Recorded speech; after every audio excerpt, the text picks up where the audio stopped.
Les sols argileux sont composés de fines particules, puis ces particules-là ont tendance à s'agglomérer puis à se compacter, surtout avec l'effet de l'eau, puis avec la sécheresse. Ils vont avoir tendance à se fissurer, ce qui amène les racines à uniquement se développer dans la fissure, mais pas tant de façon latérale. Donc, c'est des modes de racines qui vont être peu efficaces. Donc, la plante, elle n'arrive pas à puiser l'eau, les nutriments, donc à grandir de façon adéquate. Donc, l'important, c'est de venir décompacter cette argile-là en introduisant de la matière organique autant fraîche, composée là, de compost, que d'incorporer aussi des fois du bois raméal fragmenté ou d'autres types de matière organique. Mais ces fibres-là vont aider à décompacter notre sol. Il y a un travail de sol qu'on peut faire aussi avec des outils, généralement pas rotatifs, pour pas justement avec un... Parfois, on l'observe avec le rotoculteur où la lame du rotoculteur va venir lisser à une certaine profondeur, environ tout dépendant de la profondeur qu'on enfonce le rotoculteur, mais ça vient lisser l'argile. Donc, on essaie d'y aller de façon verticale avec des outils, soit à dents ou même des binettes pour venir ouvrir le sol, puis justement aider l'argile à être aérée. Puis là, le travail des micro-organismes va pouvoir s'effectuer avec l'oxygène, la matière organique. Puis l'argile, on va remarquer avec le temps qu'elle va former des agrégats, puis elle va se structurer pour permettre un meilleur enracinement. Une chose aussi qu'on va privilégier, c'est le butage, en fait, de surélever notre planche de culture, là, notre rang, en l'élevant, en creusant, par exemple, un chemin là, pour pouvoir circuler. Donc, à ce moment-là, on vient prendre toute cette terre-là de notre chemin pour venir augmenter la hauteur de notre planche de culture. Donc, à ce moment-là, l'argile va mieux se réchauffer, puis elle va drainer plus facilement. Puis, on va remarquer que les plantes vont avoir moins de maladies fongiques à ce moment-là. Puis, l'activité des micro-organismes avec la chaleur va être plus optimale. Puis, une autre chose qui est très importante, c'est de jamais circuler dans notre zone où on va cultiver. Là. Les planches de culture, on ne va jamais marcher dessus. On doit rester dans les chemins, puis uniquement laisser les racines pousser dans notre zone de culture.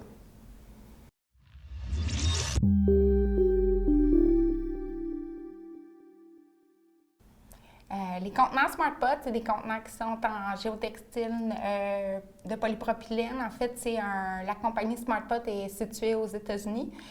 C'est un pot qui est breveté, donc il n'y en a pas d'équivalent dans le marché. C'est le seul, en fait, qui est sans métaux lourds, sans produits chimiques, qui est approuvé pour la culture bio. Puis l'intérêt du SmartPot, c'est la fibre qui est aérée, qui permet d'éviter les principaux problèmes là, d'accumulation d'eau, de chaleur, de spiralisation des racines.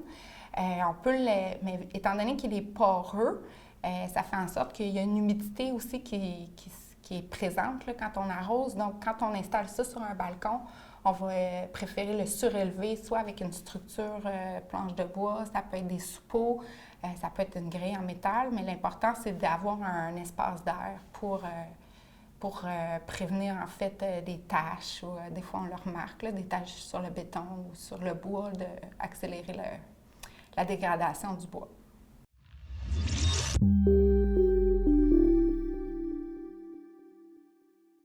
Premièrement, de commencer sur une petite surface que vous allez être capable de maîtriser, tout est en fonction de votre temps alloué au potager. Des fois, on est plein de bonne volonté, mais on a des étés occupés. Fait que de privilégier un espace plus restreint, puis d'aller avec des variétés qui ont fait leurs preuves, qui sont plus faciles. Pour les jardiniers amateurs, c'est sûr qu'il y a beaucoup d'informations qui se retrouvent autant sur Internet que sur les réseaux sociaux. Puis, de plus en plus, ils se forment des groupes là, pour répondre justement aux questions, aux interrogations des jardiniers amateurs. Par contre, l'information qui est circulée n'est pas toujours pertinente. Je vous dirais de vous référer plus à des ouvrages ou à des jardiniers professionnels là, qui vont être plus en mesure de vous donner des conseils adéquats. Là. Beaucoup de gens vont débuter un potager cette année pour la première fois, où c'est pour la plupart d'entre nous, là, c'est ça vraiment une nouvelle aventure. Ils n'ont jamais cultivé aucun légume ou même les plantes d'intérieur, il y avait de la misère à les faire survivre, là. C'est sûr qu'il y a eu un espèce de décalage là, avec les générations. Nos grands-parents avaient des fermes et que nos parents, pas nécessairement, on n'avait pas accès nécessairement à de la terre et tout. On trouve génial, là, en fait, c'est merveilleux de pouvoir se reconnecter avec ça, se reconnecter avec la culture de nos légumes. Mais on aimerait rappeler aux gens que justement, ça reste que l'agriculture, le maraîchage, le potager, ça reste une science. Il y a beaucoup d'informations et de l'information technique, puis j'aimerais comme juste rappeler de ne pas prendre ça comme un projet de performance, mais plutôt d'un projet d'apprentissage, puis de rester zen avec le potager, de rester plus la tête froide, puis de ne pas trop amener toutes nos émotions de performance, puis de soucis, puis de vouloir bien faire les choses nécessairement la première année. C'est normal de faire des erreurs, c'est normal parfois d'acheter des choses qui n'étaient pas nécessairement adéquates. On commence. Parfois, il y a des plantes qui vont être malades, parfois, il y a des plantes qui vont mourir. Il faut le voir comme un apprentissage sur du long terme, puis on est toujours comme à vouloir essayer de faire mieux, tout ça. Donc, l'important, c'est d'avoir du plaisir, puis d'avoir du fun, puis de focusser sur le positif. C'est vraiment Ça, j'ai vraiment ma recommandation numéro 1, c'est de focusser sur le positif. Des fois, il y a un rang de tomates au complet qui va avoir attrapé de la maladie, puis malheureusement, il va falloir tout arracher.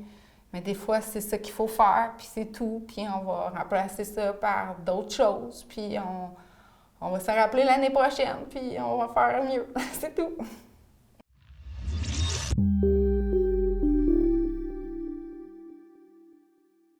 Bien, l'établissement des insectes ravageurs, c'est quand même possible de prévenir, en fait, en faisant une planification de votre potager avec des rotations pour éviter justement d'avoir les mêmes plantes au même endroit. Donc, les insectes trouvent plus facilement les plantes quand on ne fait pas de rotation. Puis, autre chose, d'utiliser des filets ou des couvertures pour limiter justement les pontes des premiers insectes là, au printemps.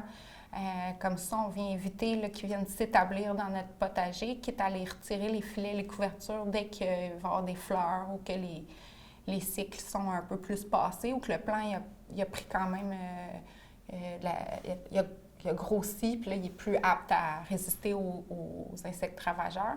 L'autre chose aussi, c'est qu'on peut prévenir par l'utilisation de biopesticides, là, aussi comme les nématodes qui sont utilisés pour contrôler les altises, scarabées japonais.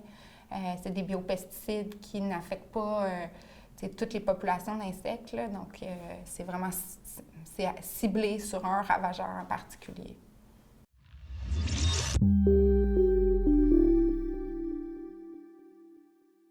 Les fertilisants naturels ne sont pas tous équivalents, effectivement. Il y a des fertilisants naturels qui contiennent un ingrédient, parfois plusieurs ingrédients. Certains sont des mélanges, mettons, d'une source d'azote, une source de phosphore, une source de potassium. Il faut faire attention. Quand on cultive un contenant, il n'y a rien de plus dans notre contenant en éléments nutritifs que ce qu'on va appliquer. Donc, c'est important de choisir des formulations qui sont plus complètes, plus équilibrées, mais vraiment adaptées pour la culture en pot. Puis, tandis qu'en plein sol, on peut utiliser des fertilisants qui sont moins complets, là, tout dépendant. C'est sûr qu'on recommande aux jardiniers de faire une analyse de sol pour avoir une idée de ce qui est déjà présent naturellement. Comme ça, on peut mieux choisir les fertilisants qui vont être utilisés. Mais je vous dirais de privilégier des engrais qui se dégagent sur une plus longue période que, mettons, du fumier de poule qui, après 2 semaines ou 3, 2 semaines, il ne reste plus rien au niveau du sol. Puis un engrais qui libère aussi beaucoup d'azote rapidement, mais qui va donner un gros boost de croissance, mais ces boosts de croissance-là affaiblissent aussi les tissus des végétaux parce que la croissance a été justement très rapide, puis rendent les plants plus sensibles aux ravages par les pucerons, les insectes piqueurs suceurs, quand nos plants sont vert émeraude. gorgé d'azote, bien là, les ravageurs veulent s'attaquer à ces plantes-là.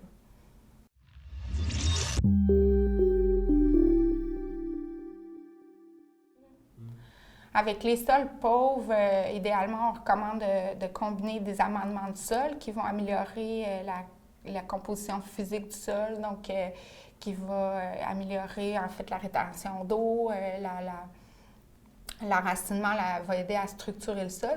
Les amendements vont nourrir, mais les éléments nutritifs vont être libérés sur une plus grande période qu'un fertilisant qui, lui, vient répondre à un besoin plus direct là, pour la plante. Donc, il faut s'attaquer à la structure de sol, il faut amender notre sol, puis utiliser des fertilisants plus complets là, à ce moment-là.